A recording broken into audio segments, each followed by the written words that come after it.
মধ্যপ্রাচ্যে নতুন করে তীব্র উত্তেজনা ছড়িয়ে পড়েছে। ইরানের রাজধানী তেহরান সহ একাধিক স্থানে ভয়াবহ বিমান ও ক্ষেপণাস্ত্র হামলা চালিয়েছে ইসরায়েল। এই নজিরবিহীন হামলায় ইরানের অভিজাত বিপ্লবী গার্ডের প্রধান মেজর জেনারেল হোসেন সালামি সহ দেশটির শীর্ষ কয়েকজন পরমাণু বিজ্ঞানী নিহত হয়েছেন। এই ঘটনার পর বিশ্ব মঞ্চে কৌতূহল সৃষ্টি হয়েছে, কেন ইসরায়েল হোসেন সালামিকেই লক্ষ্য করল।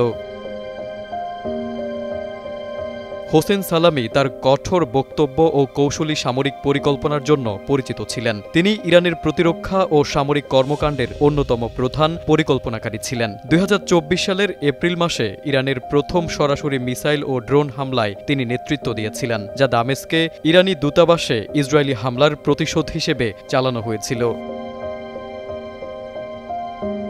সালামির জন্ম ১৯৬০ সালে ইরানের ইস্পাহান প্রদেশের গোলপায়েগান শহরে। ১৯৮০ সালে ইরান-ইরাক যুদ্ধ শুরু হওয়ার সময় তিনি IRGC-তে যোগ দেন। কলেজে পড়াশোনা করলেও যুদ্ধক্ষেত্রে সাহসিকতা ও নেতৃত্ব প্রদর্শনের কারণে তিনি দ্রুত পদোন্নতি পান।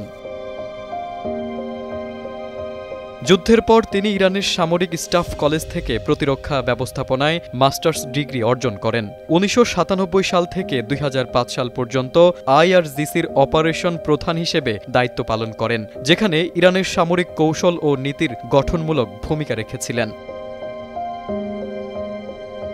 ২০১৯ সালে এক দশক ডেপুটি কমান্ডার হিসেবে কাজ করার পর আয়াতুল্লাহ খামেনি তাকে IRGC-র প্রধান কমান্ডার হিসেবে নিয়োগ দেন। এই পদে তিনি ইরানে সামরিক ক্ষমতায় দ্বিতীয় সর্বোচ্চ ব্যক্তিত্ব হিসেবে পরিচিত ছিলেন।